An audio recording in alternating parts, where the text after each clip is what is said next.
2 customer ഓർഡറാണുള്ളത്. അത് 2 പേരും നമ്മളോട് ഫ്ലേവറൊന്നും പറഞ്ഞില്ല. ബഡ്ജറ്റ് പറഞ്ഞു, അവർക്കുള്ള ഇഷ്ടങ്ങൾ പറഞ്ഞു, അങ്ങനെയൊക്കെ. അപ്പോൾ ഞാൻ വിചാരിച്ചു ഒരു ഫസ്റ്റ് കസ്റ്റമർത് 1 kg കേക്ക് മതി അവർക്ക്. സിമ്പിൾ ഡിസൈനാണ് കേട്ടോ. ഡിസൈൻ അവർ കറക്റ്റ് എനിക്ക് പറഞ്ഞു തന്നിട്ടുണ്ട് ഡീറ്റെയിൽ ആയിട്ട്. അപ്പോൾ അതുപോലെ ചെയ്യണം. അതിന് വേണ്ടിയിട്ട് പറ്റാവുന്നതൊക്കെ നമ്മൾ ഒരുമിച്ച് ബാറ്റർ അടിക്കാൻ വേണ്ടി നോക്കും.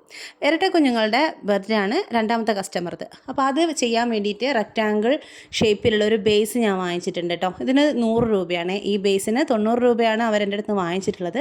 അപ്പോൾ അതിൽ ഞാൻ ആദ്യം എടുത്ത് വെച്ച് നോക്കും നമ്മൾ ചെയ്യുന്ന ബേസും ഈ ഒരു കേക്ക് ടിന്നിൻ്റെ സൈസും ഒക്കെ കറക്റ്റാണോ. ഈ ഒരു ഗ്യാപ്പ് വേണമല്ലോ സെൻറ്ററിൽ. അപ്പോൾ അതൊക്കെ ഒന്ന് ചെക്ക് ചെയ്തതിന് ശേഷമാണ് നമ്മൾ കേക്ക് ടിന്ന് സെലക്ട് ചെയ്യുന്നത്. അപ്പോൾ 4 കേക്ക് ടിന്നും നമ്മൾ ബട്ടർ പേപ്പറൊക്കെ ഇട്ട് ലൈൻ ചെയ്ത് വെച്ചിട്ടുണ്ട്. ചെയ്യാൻ പോകുന്നത് 2 കിലോ റെഡ് വെൽവെറ്റിൻ്റെ റെസിപ്പിയാണ് നമ്മളിതിൽ കാണിക്കുന്നുള്ളൂ. അപ്പോൾ ബാക്കിയുള്ള റെസിപ്പീസ് ഒന്നും കാണിക്കുന്നില്ല കേട്ടോ. ജസ്റ്റ് വ്ളോഗ് പോലെ. 2 കപ്പ് മൈദ എടുത്തു, 2 ടീസ്പൂൺ കൊക്കോ പൗഡർ എടുത്തു. ലൈറ്റ് കൊക്കോ പൗഡർ എടുക്കാൻ ശ്രദ്ധിക്കണേ. ഡാർക്ക് എടുത്തു കഴിഞ്ഞാൽ കറക്റ്റ് കളർ കിട്ടില്ല. 2 ടീസ്പൂൺ ബേക്കിംഗ് പൗഡർ ഇട്ടിട്ടുണ്ട്. ഒരു നുള്ള് ഉപ്പും. ഇത്രയാണ് നമ്മൾ ഡ്രൈ ഇൻഗ്രീഡിയൻസ് ആയിട്ട് എടുക്കുന്നത്. അതൊന്ന് അരിച്ച് മാറ്റി വെക്കുകയാണ്. പിന്നെ നമ്മൾ ചെയ്യാൻ പോകുന്നത് ഇപ്പോൾ 2 കിലോ ആയതുകൊണ്ട് തന്നെ നമുക്ക് 2 തവണ 1/4 കപ്പ് അതായത് 1.5 കപ്പ് പഞ്ചസാര പൊടിച്ചെടുക്കുന്നുണ്ട്. പൊടിക്കണമെന്ന് യാതൊരു നിർബന്ധവും ഇല്ല കേട്ടോ. ഇത് ശീലമായി പോയതുകൊണ്ട് ഇങ്ങനെ പൊടിക്കുന്നു എന്നേ ഉള്ളൂ. അപ്പോൾ 8 കോഴിമുട്ട പൊട്ടിച്ചൊഴിക്കുകയാണ്. വൈറ്റും യോക്കൊന്നും സെപ്പറേറ്റ് ചെയ്യുന്നില്ല. ഡയറക്റ്റ് ഇതിലേക്ക് തന്നെ പൊട്ടിച്ചൊഴിച്ചു കൊടുത്തിട്ട് 8 കോഴിമുട്ടയിലേക്ക് നമ്മളൊരു 2 ടീസ്പൂൺ വാനില എസൻസും കൂടെ ചേർത്തിട്ടാണ് ബീറ്റ് ചെയ്യുന്നത്. ആ പഞ്ചസാരയും കൂടെ ശരിക്കും ഇതേ സമയത്ത് ഇതിലിട്ട് ബീറ്റ് ചെയ്താൽ മതി കേട്ടോ. പിന്നെ ഓരോരുത്തരുടെ ഓരോരോ നമുക്ക് ചെയ്യുമ്പോൾ നമുക്ക് ഉതകുന്ന ഒരു ശീലം ഉണ്ടാവുമല്ലോ, അതുപോലെയല്ലേ ചെയ്യാം. അപ്പോൾ ഇത് എഗ്ഗ് ബീറ്റായി വന്നതിന് ശേഷം ഒരു യെല്ലോ കളറൊക്കെ ഇങ്ങനെ മാറി തുടങ്ങുമല്ലോ. ആ സമയത്ത് നമ്മൾ പൊടിച്ച് വെച്ചിട്ടുള്ള പഞ്ചസാര കുറേശ്ശെ ആയിട്ട് ഇതിങ്ങനെ ആഡ് ചെയ്ത് കൊടുക്കുക.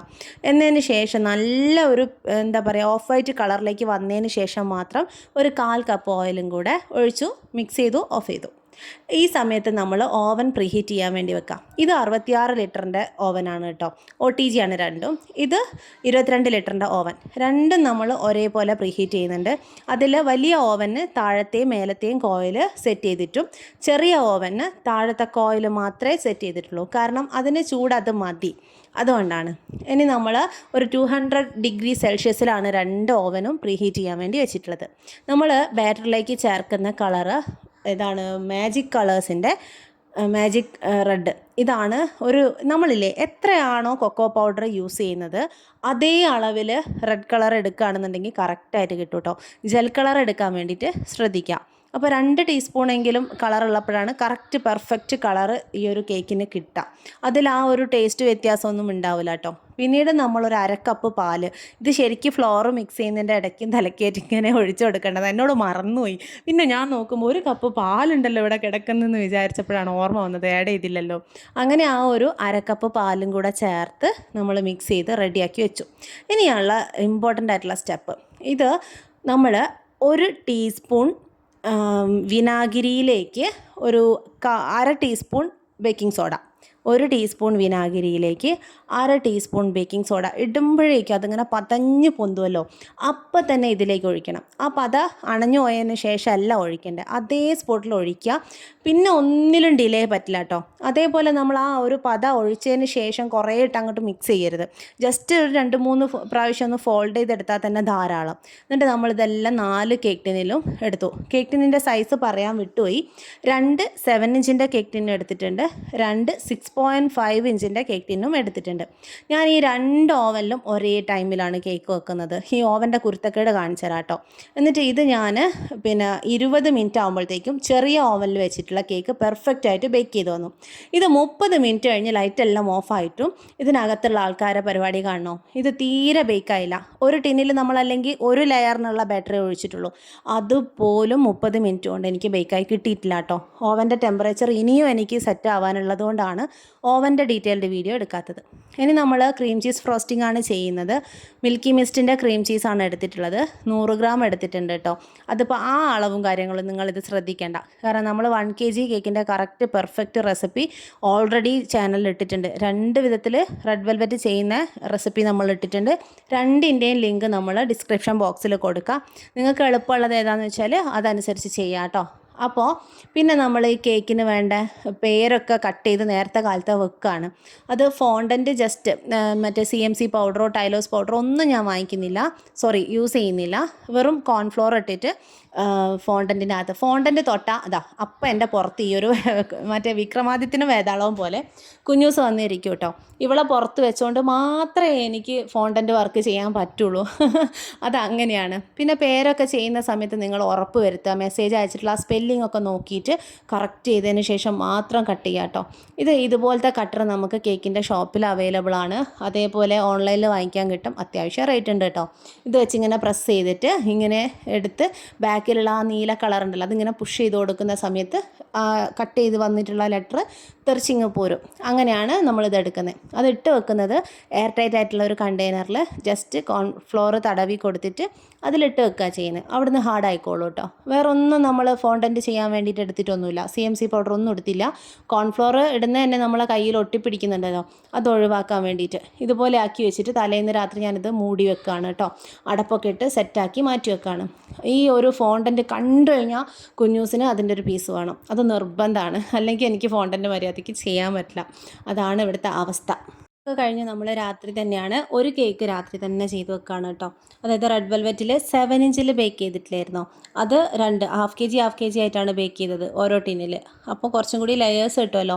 6 ലെയറാണ് എനിക്ക് ടോട്ടൽ കിട്ടിയത് കേട്ടോ. പക്ഷേ 6ഉം കൂടെ ചെയ്യുമ്പോഴത്തേക്കും നല്ല കിലോ മാറിപ്പോവും, 1 kg കൂടുതൽ വരും. അതുകൊണ്ട് തന്നെ തിൻ ലെയറായിട്ടാണ് റെഡ് വെൽവെറ്റിൽ ക്രീമിൻ്റെ ആവശ്യമുള്ളൂ. ശരിക്കും ആ ഒരു ടേസ്റ്റ് അങ്ങോട്ട് കിട്ടിയാൽ മതി. ഒരുപാട് ക്രീം ആവുന്ന സമയത്ത് ടേസ്റ്റ് ഉണ്ടാവില്ല. അപ്പോൾ ആ ഒരു 6 ലെയർ വെച്ചിട്ട് നമ്മൾ ഇതുപോലെ ചെറിയ ഹൈറ്റിൽ ക്രീം കൊടുത്തിട്ട് സ്ക്രാപ്പർ വെച്ചിട്ട് ഈ ഡിസൈൻ വളരെ സിമ്പിളാണ്. ആ സ്ക്രാപ്പർ ഇട്ടിട്ട് നമുക്ക് ഇതുപോലത്തെ സ്ക്രാപ്പർ ഓൺലൈനിലൊക്കെ ഇഷ്ടം പോലെ വാങ്ങിക്കാൻ കിട്ടും, പല ഷേപ്പിലുള്ള. അപ്പോൾ അതൊരു സെറ്റായിട്ട് വാങ്ങിയതാണ്. അപ്പോൾ അതൊക്കെ എടുത്തതിന് ശേഷം അവർ തന്നിട്ടുള്ള ഒരു ഡിസൈനാണിത്. ഇതുപോലെ വെച്ചാൽ നൈസായിട്ടുള്ള ആ ഒരു പൊടി പോലെയുള്ള ക്രംസ് ഇടണ്ട, കുറച്ച് കട്ട് ചെയ്താനുള്ള ക്രംസ് ഇടുക. ഇതിൻ്റെ മുകളിൽ 1 എന്ന് പറഞ്ഞിട്ടൊരു ടോപ്പർ വെക്കുക. ഇത്രയാണ് അവർ പറഞ്ഞത്. ഈ ടോപ്പർ നമ്മൾ കേക്കിൻ്റെ ഷോപ്പിലാണ് വാങ്ങിക്കാൻ കിട്ടുക, ഓൺലൈനിൽ കിട്ടും. 50 രൂപയാണ് MRP, 35 രൂപയ്ക്ക് എനിക്ക് കിട്ടി. അങ്ങനെ അതിൽ കുറച്ച് ഷുഗർ ബോൾസൊക്കെ ഇട്ട് ആ കേക്ക് സെറ്റായി മാറ്റി വെച്ചു. ഇനി നമുക്ക് ആ ഒരു ട്വിൻസിൻ്റെ ബർത്ത്ഡേ അല്ലേ, അതിൻ്റെ ഒരു കേക്കേ നമ്മൾ സെറ്റാക്കിയിട്ടുള്ളൂ, റെഡ് വെൽവെറ്റ്. മറ്റേ കേക്ക് നമ്മൾ വിചാരിച്ചു ലെമൺ കേർഡ് സെറ്റ് ചെയ്യാന്നുള്ളത്. അങ്ങനെ ലെമൺ കേർഡ് കേക്കും സെറ്റാക്കി വെച്ചു. പിന്നെ നമ്മൾ അത് ഐസിങ്ങും കഴിഞ്ഞു കേട്ടോ, അതൊന്നും ജസ്റ്റ് കാണിച്ചില്ല. ഇനി നമ്മളില്ലേ പീക്കോക്ക് ബ്ലൂവും പിന്നെന്തായിരുന്നു പർപ്പിൾ റെഡും, ഇത് രണ്ടുമാണ് കുഞ്ഞുങ്ങളുടെ ഡ്രസ്സിൻ്റെ കളറ്. അപ്പോൾ അത് സെറ്റാക്കാൻ വേണ്ടിയിട്ട് നമ്മളെ മാജിക് കളേഴ്സ് അല്ലേ, Baker chef magic colours, Papillon, ഇതൊക്കെയാണ് കേട്ടോ ഞാൻ യൂസ് ചെയ്യുന്ന ഫുഡ് കളേഴ്സ്. എല്ലാം ജെൽ കളറാണ്, ലിക്വിഡ് കളർ ഒന്നും ഞാൻ വാങ്ങിച്ചിട്ടില്ല. അത് ബ്ലൂവും ഗ്രീനും കൂടെ മിക്സ് ചെയ്യുമ്പോഴാണ് നമുക്ക് പീക്കോക്ക് കളർ കിട്ടുന്നത്. അതിൽ ബ്ലൂ ആണ് മുന്നിട്ട് നിൽക്കുന്നതെന്ന് വെച്ച് കഴിഞ്ഞാൽ പീക്കോക്ക് ബ്ലൂ ആയി, ഗ്രീൻ ആണ് കൂടുതൽ കൊടുക്കുന്നതെന്ന് വെച്ചാൽ പീക്കോക്ക് ഗ്രീൻ ആയി. അപ്പോൾ ബ്ലൂ ആയിരുന്നു നമുക്ക് വേണ്ടത്. അതേപോലെ ഞാനിവിടെ പർപ്പിൾ റെഡ് ഉണ്ടാക്കാനുള്ള ശ്രമത്തിൽ കിട്ടിയത് ഈ ഒരു കാപ്പി കളറാണ്. അതൊഴിവാക്കി വീണ്ടും ശ്രമിച്ചു. അപ്പോൾ റെഡ് കൂടുതലിട്ടിട്ട് വയലറ്റ് കുറച്ച് മാത്രം കൊടുത്ത സമയത്ത് കുറച്ചും കൂടി സെറ്റായി കിട്ടി. പർപ്പിൾ റെഡായിട്ട് സെറ്റായി വന്നപ്പോൾ ഈ ഒരു കളർ തന്നെയാണ് കേട്ടോ. ഇത് പർപ്പിൾ റെഡ് അല്ലേ പറയുക. അപ്പോൾ അതും കൂടെ നമ്മൾ മറ്റേ കേക്കിന് മുകളിൽ ചെയ്ത് കൊടുത്തു. അവർ ആവശ്യപ്പെട്ടത് 2 കേക്കും ആ ഒരു കളറിൽ തന്നെ ചെയ്യാനായിരുന്നു. പക്ഷെ അതെനിക്കെന്തോ കേക്കിലേക്ക് കൂടുതൽ ഇങ്ങനെ കളർ കൊടുക്കുക എന്ന് പറയുമ്പോൾ തന്നെ എനിക്ക് ഭയങ്കര ബുദ്ധിമുട്ടാണ്. അപ്പോൾ നമ്മൾ കസ്റ്റമറെ പറഞ്ഞ് മനസ്സിലാക്കിയിട്ട് ഇങ്ങനെ മതിയോ ചോദിക്കും. പിന്നെ അവർക്ക് അത് തന്നെ വേണം നിർബന്ധമാണെങ്കിൽ നമ്മൾ മാറ്റി കൊടുക്കും കേട്ടോ. പക്ഷേ പറഞ്ഞിട്ട് മനസ്സിലാവുന്ന കസ്റ്റമേഴ്സ് ആണെങ്കിൽ പിന്നെ നമ്മൾ രക്ഷപ്പെട്ടു. അപ്പോൾ അത് രണ്ടൊക്കെ ചെയ്തു സെറ്റാക്കി. അതേപോലെ നമുക്ക് ഈ ഒരു 2 കേക്കിനെയും കൂടെ എന്താ പറയുക കണക്ട് ചെയ്തുകൊണ്ടൊരു റെയിൻബോ വേണമായിരുന്നു. അതും അവർ ഫോണ്ടൻറ്റിലുള്ളതാണ് നമ്മുടെ അടുത്ത് കാണിച്ചു തന്നത്. പക്ഷെ നമ്മൾ അവരെ പറഞ്ഞ് മനസ്സിലാക്കിയത് ഫോണ്ടൻറ്റ് അത്രയ്ക്ക് വലിയ ടേസ്റ്റുള്ളൊരു സാധനമല്ല. പിന്നെ അത് ഈ നല്ല ചൂടാണ്. അപ്പോൾ അത് മേ ബി ഉരുകിപ്പോയാലും അങ്ങനത്തെ കുറച്ച് കാര്യങ്ങൾ. പിന്നെ നല്ല പൈസയും കൂടുതലാണ്. നമ്മളിത് ചെയ്ത് വെക്കുമ്പോൾ കുറച്ച് റേറ്റ് കൂടുതൽ വാങ്ങിക്കുമല്ലോ. പക്ഷേ അത് കഴിക്കാനും അത്ര വലിയൊരു സംഭവമല്ല. ഇതാണെന്ന് എപ്പോഴും ഫോണ്ടൻ്റ് വർക്ക് എടുക്കുമ്പോൾ മുൻകൂട്ടി പറഞ്ഞു കൊടുക്കണം. അങ്ങനെ നമ്മളത് പ്രിൻറ്റിലോട്ട് എത്തിച്ചിട്ടുണ്ട് കേട്ടോ. അത് ഞാൻ കേക്കിൻ്റെ ഷോപ്പിൽ പോയി ഗ്ലോസി ടൈപ്പ് പ്രിൻ്റ് എടുത്തു. അത് പ്രിൻ്റ് എടുത്തതിന് ശേഷം അതേ ഷേപ്പിൽ കട്ട് ചെയ്തെടുത്തു. പേപ്പർ ആയതുകൊണ്ട് തന്നെ ചിലപ്പോൾ ഫ്രിഡ്ജിൽ വെച്ച് തണുക്കുമ്പോൾ ഇതിങ്ങനെ ചുളുങ്ങി ഒരു ഷേപ്പ് മാറാൻ ചാൻസ് ഉണ്ട് ഈ പേപ്പർ കട്ടിങ്. അതിന് നമ്മൾ ബാക്കിൽ ഒരു കാർഡ്ബോർഡും കൂടെ കട്ട് ചെയ്ത് വെച്ച് കൊടുത്തിട്ട് ഷേപ്പാക്കി അത് മുകളിൽ കുത്തി വെച്ച് കൊടുത്തു. പിന്നെ പേരൊക്കെ നമ്മൾ കട്ട് ചെയ്ത് വെച്ചില്ലേ ഇന്നലെ, അതിൻ്റെ മുകളിൽ ഗോൾഡൻ ടെസ്റ്റ് ചെയ്യാൻ വേണ്ടി മറന്നുപോയി. അപ്പോൾ അതും മാജിക് കളേഴ്സിൻ്റെ ആണ് കേട്ടോ, കുഞ്ഞി ബോക്സാണ്. ആ ഒരു ഗോൾഡൻ ടെസ്റ്റും കൂടെ നമ്മളൊരു ബ്രഷ് വെച്ച് ഇങ്ങനെ ആക്കി കൊടുത്തു. പിന്നെ ഈ ഒരു റെയിൻബോ ഇല്ലേ, കുഞ്ഞി റെയിൻബോ, അത് നമുക്ക് ഷോപ്പിൽ നിന്ന് റെഡിമെയ്ഡ് വാങ്ങാൻ കിട്ടുന്നതാണ്. 80 രൂപയൊക്കെ ഉണ്ട് കേട്ടോ, അത് അത്യാവശ്യം റേറ്റ് ഉണ്ട്. ഒരു റബ്ബർ ടൈപ്പാണ് സംഭവം. അങ്ങനെ ആകെ മൊത്തം ഞാനിതാ ഇങ്ങനെയാക്കി വെച്ചിട്ടുണ്ട്. ഇത് കസ്റ്റമർ തന്ന ഡിസൈൻ മൊത്തം വേറെയാണ് കേട്ടോ. അങ്ങോട്ട് ചോദിച്ചതാണ് ഞാൻ എനിക്കിഷ്ടമുള്ള പോലെ ചെയ്യട്ടെ എന്ന്. അങ്ങനെ സമ്മതിക്കുന്ന കസ്റ്റമേഴ്സ് ഉണ്ടെങ്കിൽ ഭയങ്കര ലക്കല്ലേ. നമുക്ക് നമ്മളെ കഴിവ് പരീക്ഷിക്കാനുള്ള ഓരോ അവസരങ്ങളല്ലേ, അതൊന്നും ഒഴിവാക്കണ്ടല്ലോ എന്ന് വിചാരിച്ചിട്ട് എനിക്ക് തോന്നിയതുപോലെ ചെയ്തതാണ്. അപ്പോൾ കുഞ്ഞുങ്ങളുടെ ഡ്രസ്സിൻ്റെ ഒരു ഏകദേശ കളറും അതിൽ കിട്ടി. പക്ഷേ എന്നാൽ കൂടുതൽ കളർ നമ്മൾ യൂസ് ചെയ്തിട്ടുള്ള കസ്റ്റമർ റിവ്യൂ പോലെ തന്നെ എനിക്ക് ഏറ്റവും പ്രധാനപ്പെട്ട ഒരു കാര്യമാണ് നിങ്ങളുടെ കമൻസ്. അത് മസ്റ്റായിട്ടും നിങ്ങൾ താഴെ വന്ന് കമൻറ്റ് ചെയ്യട്ടോ. എന്താണെങ്കിലും കുഴപ്പമില്ല, കമൻറ്റ് ചെയ്യണം.